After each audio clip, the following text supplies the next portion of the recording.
All right, it's that time of year where we're getting a bunch more information coming in as camps have ended, and we have this little kind of 6-week break before training camp starts. So, for those who are still reporting, they're going out and they're gathering information. It's information gathering season, and it's no different for the Washington Commanders. But what I love is when there's a shout out from somebody in the national media, especially somebody that you respect as a journalist and someone who you know isn't just going out there and throwing out garbage material. And that's exactly what we have for the Commanders. Before I get into that, if you're new to this channel, hey, maybe hit that subscribe button. All right, see if you like what we're doing here. We love the NFL. This isn't our first channel. We have Sports Talk Detroit, but we love the NFL, and we love talking about the stories that not every single person is talking about. With this one, though, with the Commanders, I just needed to talk about it.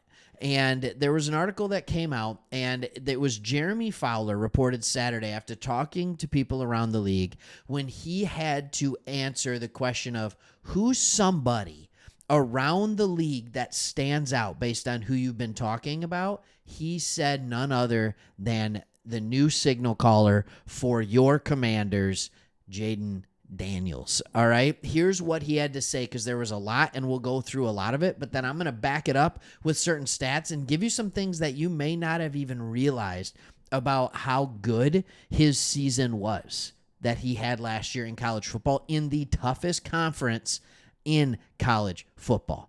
All right. The SEC. Could I make an argument that it was Big Ten last year? I don't know. Where'd the champion come from? All right. You see the Michigan jersey right there, right there. All right, you see it. All right, anyways, here's what he said. He said, Jayden Daniels, this one's interesting because this is the time of year where I talk to teams and scouts and execs about, some big picture items. Who stands out? Who doesn't around the league? This is what Fowler said on SportsCenter. He said, people, unprompted, multiple people have brought up Jayden Daniels and what he could be with Washington, and it's scary because this is a guy who is a more polished passer coming out than, let's say, Lamar Jackson and some of the other running backs. But he can still run with the best of them. So there was a feeling in the NFC East that this guy who's trending upward and who has been working hard, shown up at 5:30 every morning for work, he set the tone, and that there's a feeling that he's really gonna do well. So here's my question. Do you have that feeling? Do you have that feeling? Do you think he's going to do really, really well? Leave the comment below. Do you think he's going to be ready to start right away?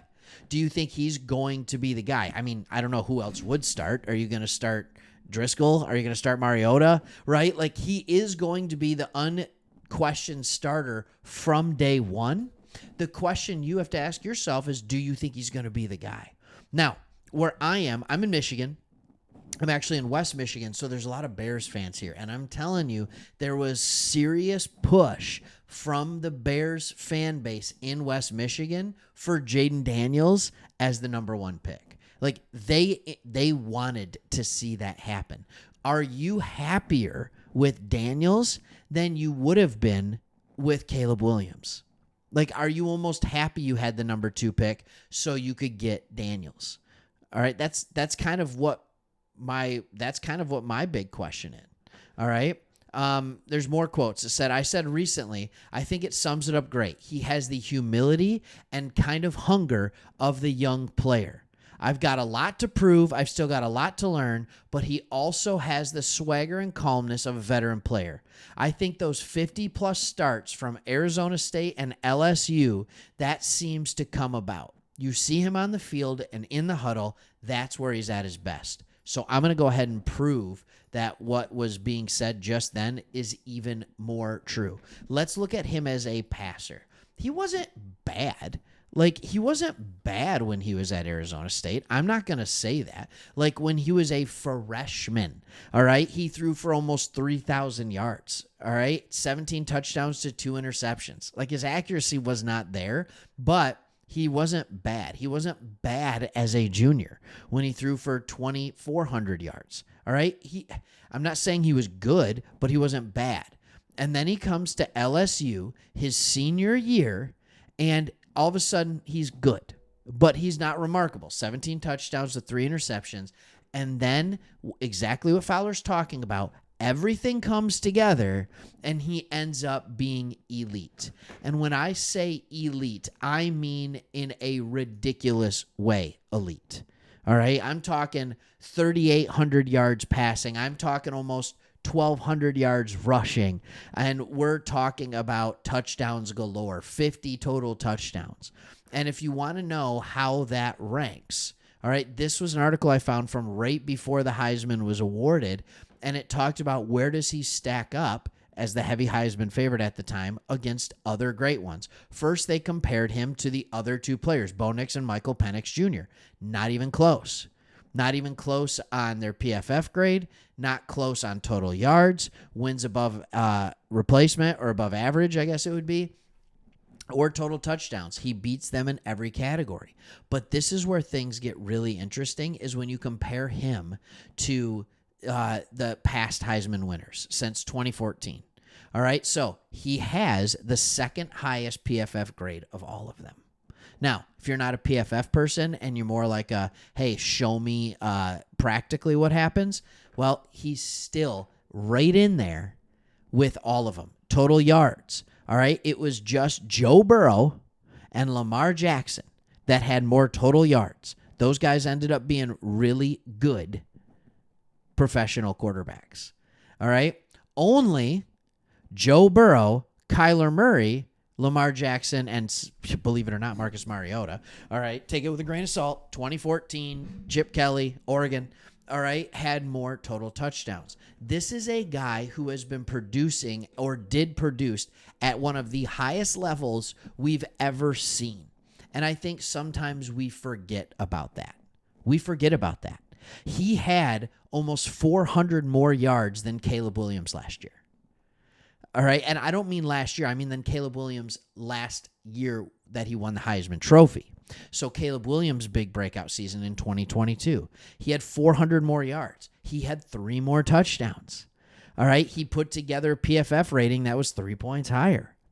He ran for more yards. He threw for as more or many. I don't have the exact throwing numbers in front of me. But, like, what are we talking about here?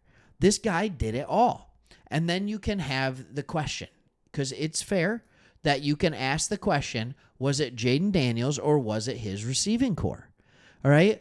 I think what we are seeing when you see what Brian Thomas Jr. is, when you see what Neighbors is, yes, Neighbors is an elite and special talent, but he got him the ball. Like, he got him the ball. All right, Neighbors was in part able to look all that way because Jayden Daniels was throwing him the ball. Neighbors had the type of year this year that Marvin Harrison Jr. had the year before when C.J. Stroud was throwing him the football. That's why. When you look at Brian Thomas Jr., it is not easy in college football to have 2 wide receivers combine for 2,800 yards almost. That is not easy. This isn't a 17-game season. They were 10-3. This is a 13-game season that he's doing this in. He had 2 wide receivers average almost, one averaged over 100 yards per game and one almost averaged 100 yards per game. That's insane. And I will say this too. One thing I never see happening when you go back, when you watch LSU games, if you see highlights, if you see anything like that, I never see Neighbors and Brian Thomas catching the ball and getting plastered because Daniels is not running them into coverage. That means he has an understanding of what the defense is doing. And if this guy with his legs can learn that or has shown that he already has, but if he can pick that up in the NFL, this is scary. Like, if he can stay healthy, he has the ability to be the absolute scary one coming out instead of just Caleb Williams. I mean, this guy could be Lamar Jackson, but better. I'm not saying he will be because he's never going to have the same running game because he doesn't have as big of a frame as Lamar. He doesn't. But if he knows how to throw well, oh boy. And by the way, at first when I saw him, I thought his mechanics were a little off. Then the more I watched his mechanics, the more his mechanics actually look like Tom Brady. It's that lower release, but it's really fast, really quick. You got a good one. you got a good one, and I hope you're really excited to watch and see what he can do. And I think he has just enough talent around him that he can have a pretty successful rookie season. All right, thanks for watching. See you on the next one.